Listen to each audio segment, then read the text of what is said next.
The ability to effectively communicate determines the overall quality of your life. No matter what great product you have or service or how to sell or how hard you work, if you cannot effectively communicate your message, you don't have a business. If you cannot effectively communicate your feelings to the people you love or maybe don't love so much, you won't have relationships. So you have to be fully present in mind, body, and spirit.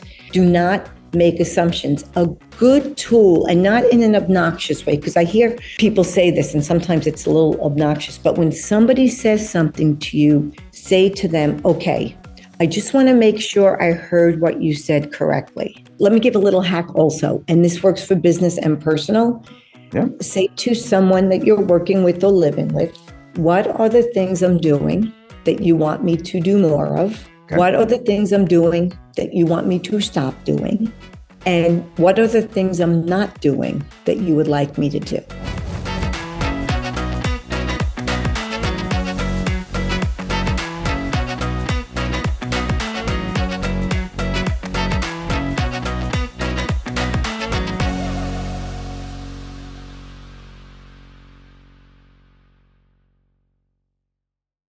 Hey, everybody. Welcome to Unreasonable Health. Today, Dr. Patty Ann Tublin is with us. And Dr. Patty Ann, she's the CEO and founder of Relationship Toolbox. It's a training and development coaching and consulting firm.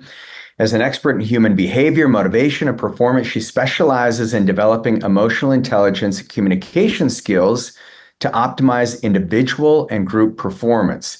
So you guys listen up, because these little skills that she's going to share with you today could be the leverage point that could change the trajectory of your life in so many different ways, but primarily with relationships. So Dr. Patty Ann, as you'll soon learn, she understands that a company's people are its most important asset. You don't really have a company if you don't have people. She seamlessly moves between the corporate and entrepreneurial worlds, delivering workshops, seminars, leadership development programs. She's also the host of the Dr. Patty Ann podcast, so go subscribe to that. She has interviewed diverse world-class leaders, including the lady that you were just telling me about that's like part of the royal family. Who was that you just had on your show? Oh, no, Elizabeth Solaris. Her first client was Lady Elizabeth. Oh, got it. Lady Elizabeth was her first client, which is still amazing. So, Dr. Patty Ann, she's dedicated to empowering women. She creates customized programs. She's authored 2 Amazon best-selling books, so check those out. She's passionate about diversity and inclusive initiatives. She's also the recipient of the prestigious Women's Leadership Award and is a frequent guest expert on major TV and print media platforms. With a world-class education, she is a happily married mother of 4 children, and she is in Jersey Shore, and she just gave me a new name for Florida, which is God's retirement. Wait, what is it? God's waiting room. God's waiting room.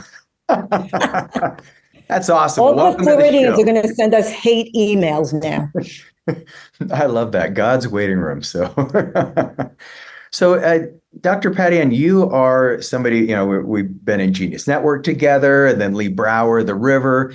And I just love how direct your communication pattern is. How did you learn how to become such a terrific communicator? Oh, wow. That's a great question. Nobody's ever asked me that. So I guess, growing up in a large family, if you're not clear in what you want, nobody's listening. So that's part of it. So that's the background. But having said that, I think where I've been fortunate is that I've always loved people. I've always been surrounded by people. I'm a classic extrovert. And there's the people aspect, which is experiential, right? Which is really where we learn. And then, I have all the, boring letters at the end of my name. So, you go to school for 13 years, you learn to communicate both written, non-written, formal, informal, body language. And in a way, I find it fascinating because I've always been interested in what people say, but most importantly, I've been interested in what they don't say. And I think that speaks to, pun intended, the communication style, because the most important So the ability to effectively communicate determines the overall quality of your life. No matter what great product you have or service or how to sell or how hard you work, if you cannot effectively communicate your message, you don't have a business. If you cannot effectively communicate your feelings to the people you love or maybe don't love so much, you won't have relationships. So without communication, all roads lead to communication. And I think it was Peter Drucker who's like the icon of really business development, right? Everybody pretty much has just taken his work and reworked it, but it's really his work. He said something like, not an exact quote, but something about the most important aspect of communication, this is how I say it, is hearing what's not being said. Because within that gap, there's all the work that needs to be done to stay connected. And I'll say one more thing, and then I went off on a tangent. There's so many reasons why we communicate, so many. But the main goal of all communication is to connect. And then you share your message. Because if you don't have a connection, you can espouse pearls of wisdom from now until infinity, but nobody will hear it. Like, think about in your company, people don't necessarily hear what you said. And in your relationships, how many arguments are, you never told me, yes, I did. You never told me, yes, I did. And in some ways, both people are right, because we might have said something, but the connection wasn't there, so the other person didn't hear it. Right. Wow. So if you look at like the biggest barriers that people have in improving their communication skills, what needs to be removed that you've found in the work you've done? Oh gosh. Okay. So I was going to ask it differently, but let me answer the question. The biggest barrier that I think most people bring to effective communication is that we make assumptions, and when somebody starts to talk, we think we know what they're going to say. And at that point, we have stopped listening. So the skill that needs to be developed, because you can't really work on a negative, right? The brain doesn't think negative, it thinks positive. So for your listeners, what needs to be developed to be an effective communicator is to learn to actively listen. Got it. And is there any ways that you can develop that skill besides just being present, focused? I mean, what have you found? Totally. So the way you active listen is you have to be totally present, but not just in your person, in your mind. So if we're honest with ourselves, many times when somebody is speaking to us, because we already think we know what they're going to say, we're really thinking about our next appointment, or we're thinking about something that our kids did that we have to address later, or if we're bored, we think about what we're going to have for lunch, right? So you have to be fully present in mind, body, and spirit, and do not make assumptions. A good tool, and not in an obnoxious way, because I hear people say this, and sometimes it's a little obnoxious, but when somebody says something to you, say to them, okay, I just want to make sure I heard what you said correctly. All right. And repeat back to them, not verbatim in a monkey way, but in a way where you heard it. And then that gives the other person the opportunity to clarify if their intention of what they communicated is what you heard. Now, perhaps, and this is a big piece here, perhaps you did hear them exactly the way they said it, but when they hear you repeat it back to them, then the speaker realizes they misspoke in a communication way, and they have to clarify their intention, right? Because communication is a two-way street. I might hear you clearly, but you didn't clearly articulate what you wanted to say. Yeah. So, and the other thing for communication that's so important, Regan, is the more difficult a conversation is to be had, the more important it is to keep it simple. Because when we make things complicated, we get lost in the complexity. So classic KISS, keep it simple, silly. Yeah. Love it. Well, and I can definitely attest to that because the most challenging conversations that I have are usually with my wife, and she's amazing, but you know how it is. Like I'm sure you and your husband, you still have issues you got to confront all the time if you want the relationship to grow.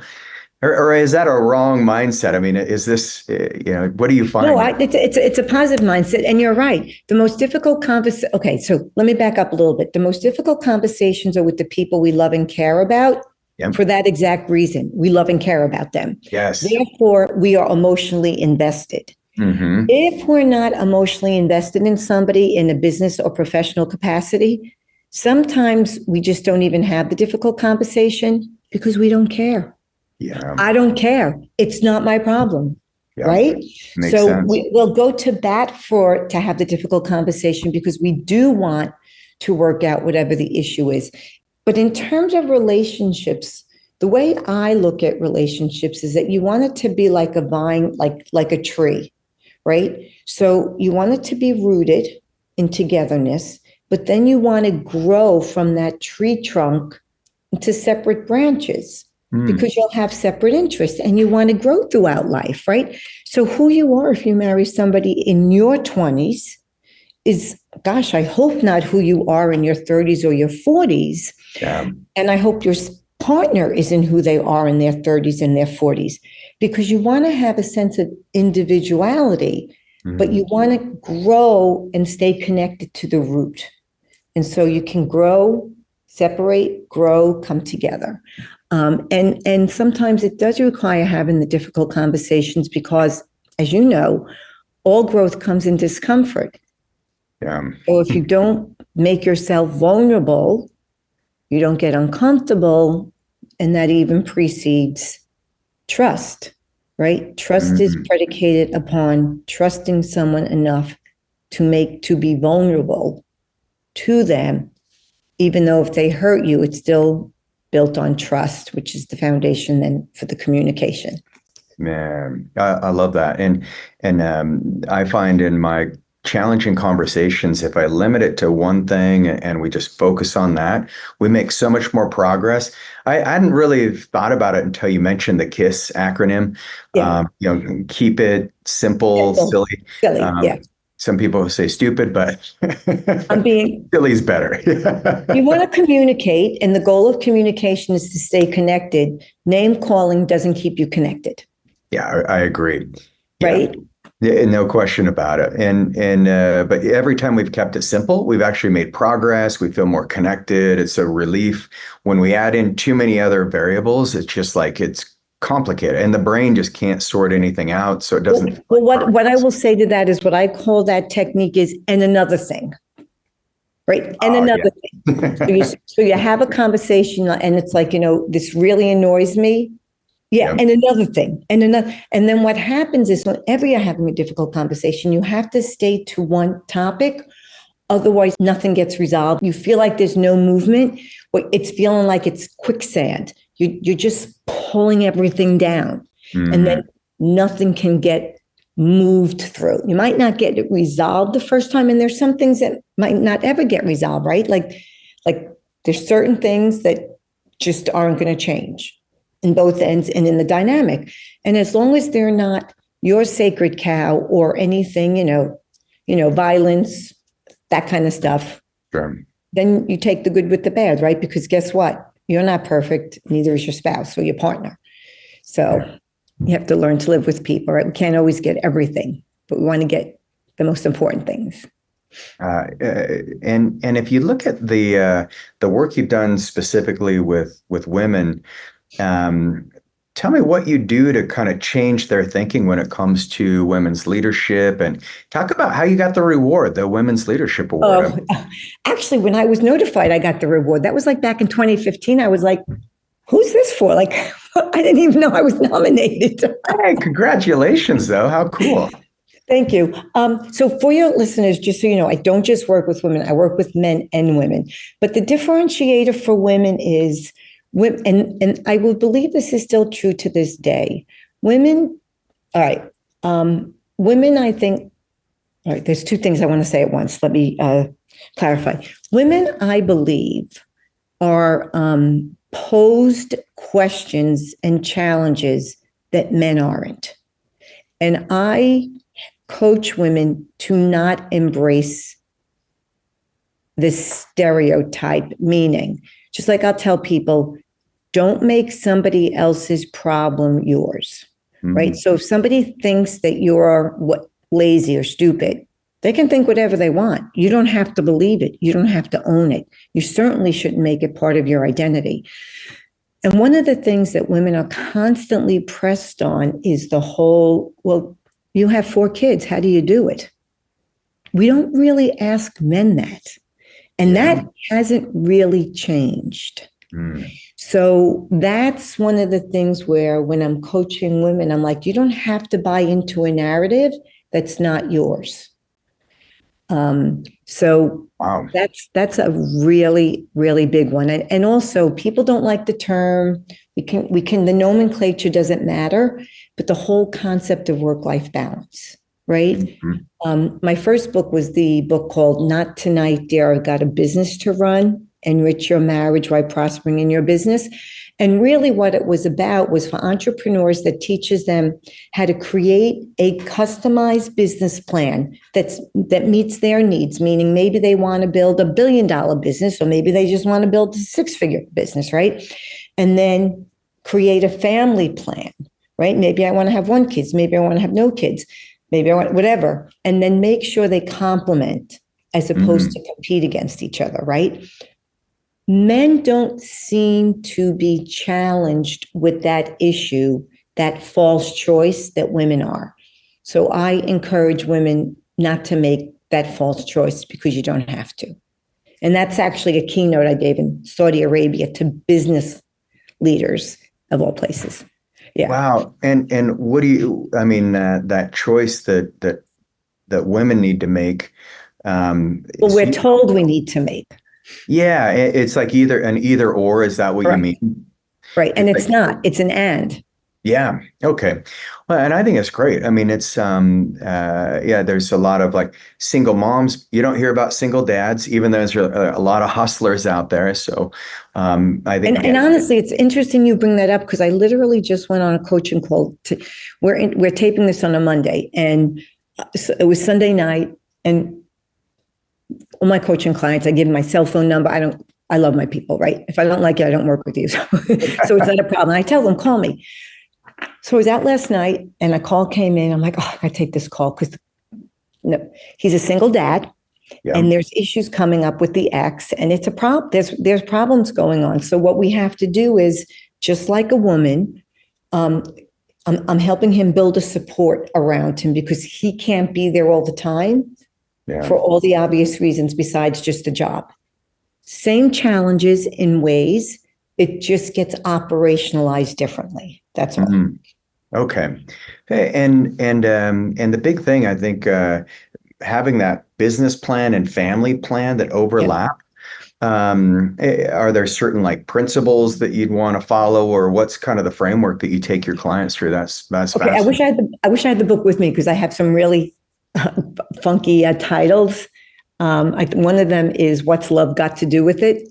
And basically, the biggest one I would say is if you're an entrepreneur, and just one person can be an entrepreneur, both can be, but just one, is that to have a sense of boundary, to have some type of boundary between your work and your personal life. Because Regan, as entrepreneurs, we could work all the time and guilty as charged, we could talk about work all the time. Yeah.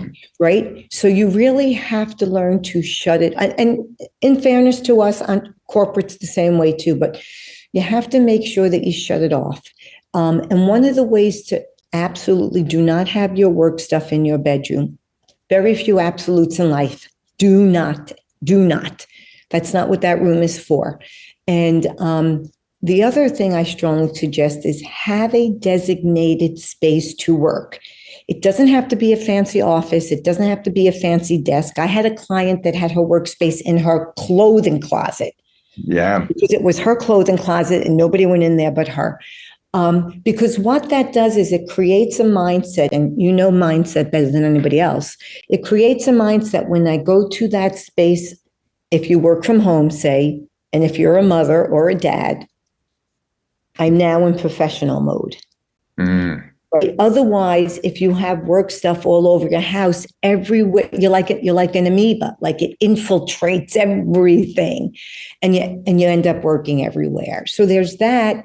The other tool is, and this I used to do when I used to have an old school office, have some kind of routine, whatever you want to call it, where you transition from work mode to personal mode. So I used to come home from work and have 4 kids. My kids used to come running to me. I used to be like, just give me a minute, right? I'd run upstairs. I would literally go to the bathroom and get changed. And I don't even know if I had to go to the bathroom, but it was my routine. Yep. Get changed, put on my slob clothes because I look like a slob, go downstairs.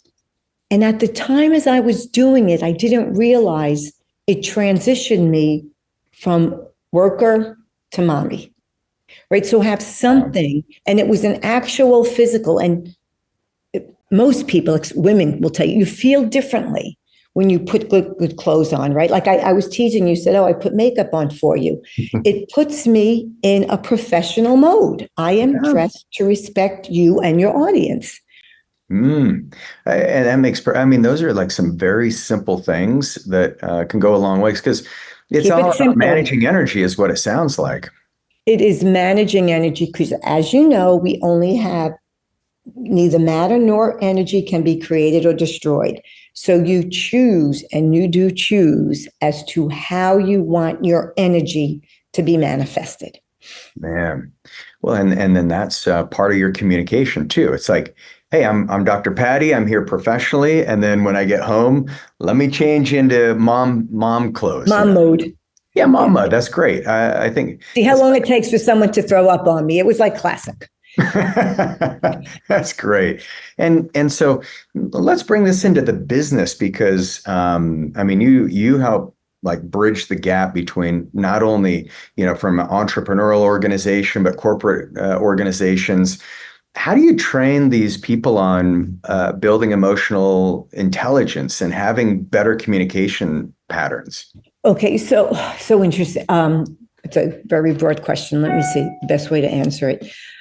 Okay, for most people, corporate as well as entrepreneur, the biggest thing I have to help clients with is to get out of their own way. Right? I would suggest you do that with your work as well. So what I have people do is I ask them what their greatest challenges are. Mm-hmm. And inevitably it's communication, or somebody won't follow me, or somebody won't listen to me, right? That's a communication leadership issue. And then what I do is, this is my technique. I will then tell them to go to the people that work with them and for them, and say to them, I am being coached by Dr. Patty Ann. What are the 2 things I can do that would improve your ability to work with me? 2 things. Zip it. Just listen. And they tell you. Now, depending upon your relationship with them and your reputation, it might take a while to get people to be honest with you, right? Because if I'm your boss, I could fire you, but there's ways around that. And then you just listen and you say thank you. So let's say you get 4 people to tell you that. There's a good chance there's going to be a pattern there. Yeah. So what that does is it cuts into the resistance that will inevitably be there, to the blind spots, which will inevitably be there because we're all human. And no matter how enlightened we might think we are, nobody wants to hear anything negative. I don't care how. I will say to people, tell me what I did. Tell me like I know I need to hear it, but you really don't want to, right? And then you find out, okay, what's that about? What's the communication issue? Are you too authoritarian? Do you not give people the opportunity to voice their opinion? Are you not getting buy-in that you think you're getting? Are you confusing leadership with being a dictator? And then we talk about communication. Now, if you're an executive, right, and you ask your team their opinion, let's say you'll get 3 different opinions. Maybe you'll take one, maybe you'll take none. The important thing to communicate is that even if I don't take your opinion, or if the team decided to move in a different direction, I still very much value what you want to say. And I will come back to you in the future to get your thoughts. So what you need to do is, from a communication perspective, is let people validate them, whether you agree with them or not, whether you take their position or not, because they're still people, right? And you want to always honor that from a genuine, not a condescending, placating perspective, which happens a lot in the corporate world. Sure. Yeah, there's when there's status and positions and you're trying to climb the ladder, it can be competitive. But I think you shared a really good insight, because if you can get feedback from your teams, and just give me 2 things that would make it easier to work with me. Yeah. That's huge. I mean, it's amazing because if you think of the best teams you've worked with, what would you say like the biggest like traits are, the things that make them excel? A team that's high functioning, this might sound counterintuitive, but it makes sense if you think about it for a second. The teams that are most highest functioning are the ones that can engage in conflict and stay connected. So you have to make a decision. The executive, the team, the C-suite team, they have to make a decision. Do we want to add a product, or do we want to add more people? Whatever. Yeah. And have at it. Fight. Do it. Put everything on the table. Share. Then you come to a decision. And at the end of that process, everybody still respects each other. Because it was an issue. It wasn't character assassination, which, oh, by the way, all our politicians should learn. I digress. Yeah. I haven't noticed. I mean, they seem really nice to each other. Very intellectual conversations and debates. Yeah. Well, I think that's a good point, because if you're going to have conflict in order for someone to open up, and you can't grow without having some resistance and having some differing opinions, and like where the best idea wins, and let's vet it out.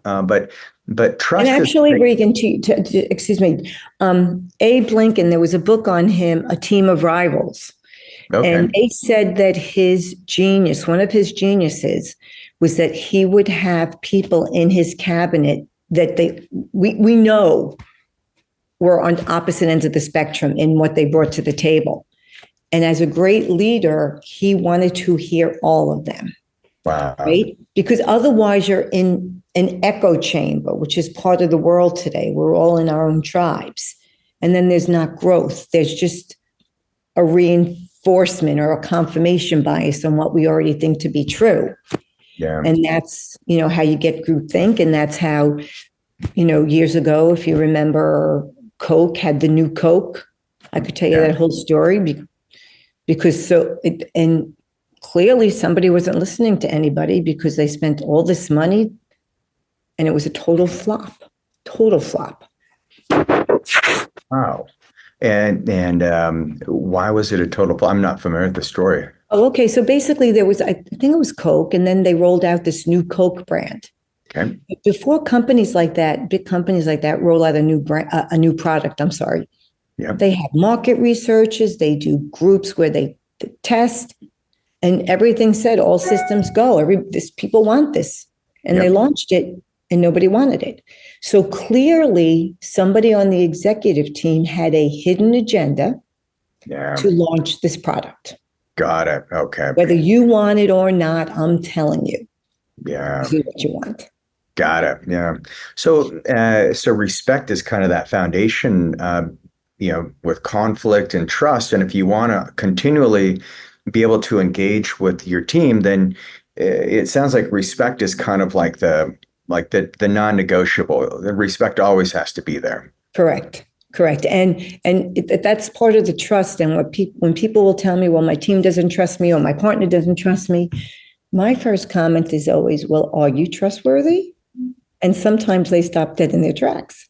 Yeah. Because you can't want someone to trust you if you are not trustworthy, right? If you say you're going to do something and you don't, why is the next time any different? Yeah, no, I think that's very well said. And probably the biggest breakdown in communication is when you're dealing with somebody who doesn't have the integrity, doesn't have the trustworthiness that you need on your team. And what's the Think about it, Regan. Think about it. You will, the old do business with people you know, like, and trust. Yeah. Let's say there's two products or two things and they're pretty much the same. And you'll say, well, what about person B? You're like, yeah, no, I'm not going to do business with them. Well, why? Their product's great. I don't know. I just don't trust them. Yeah. And you don't even have to be able to quantify it. Right. Yep. Yeah. Yeah. It's the foundation for everything. I mean, you just, I find it's really hard to be open and to have great communication with somebody who there's an edge there that you just, you can't really put your finger on it, but it's like, I'm just not going there because Right. There's an energetic blockage. So Correct. which is communication in and of itself. So this has been fascinating. I mean, I love these insights. I've learned a ton so far. And I think everybody, I would hope if you guys are listening, give yourself 2 or 3 things that you could actually try. And, maybe that's just ask your spouse or ask, your team members, what are 2 things that would make it easier to, work with me or communicate with me or be, married to me or whatever it may be. But, and I bet you could pull a couple things out that Dr. Patty shared, but what's a great way that people could actually engage and go deeper in this work with you? Okay, so I will tell you, but let me give a little hack also, and this works for business and personal. Yeah. Say to someone that you're working with or living with, what are the things I'm doing that you want me to do more of? Okay. What are the things I'm doing that you want me to stop doing? And what are the things I'm not doing that you would like me to do? Gee. And then let the games begin. How cool. Wow. Right, really simple. And the conversation, and do it like really chill, like on a Friday night when, the kids are in bed, or, just a chill environment. It doesn't have to be this come to Jesus meeting, just chill. And you can do a check-in like that. You can do it with team meetings too. How cool is that? So to answer your question, I would love for people to go to my LinkedIn page and link in with me, because that's pretty much where people meet me a lot, Dr. Patty Ann Tublin. And then if you'd like to subscribe to my podcast, Dr. Patty Ann, and I have a newsletter, it's all Dr. Patty Ann and all my social media. But I don't use the social media for marketing as much as just like, hey, hello, I'm here. I have a life. I have a business kind of thing. But it's all Dr. Patty Ann on Instagram, Facebook, whatever else is out there. Yeah. Awesome. And we'll provide the links in the show notes. So Dr. Patty Ann, 2 of my books are on Amazon too. Oh, yes. And what's the name of the book? Your books are brilliant, but what's the names of your books? So the first one is Not Tonight, Dear, I've Got a Business to Run. Enrich your marriage while prospering in your business.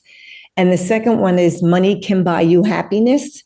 Secrets women need to know to get paid what they're worth. And it's, even though it's written for women, it applies to men and women. And it's negotiation strategies to make sure you know your worth. Because I do a lot with everything in my work is relationship, including your relationship to money. And as you know, it's all energy. And it's really, it's interesting. And Barbara Corcoran wrote the testimonial to both books.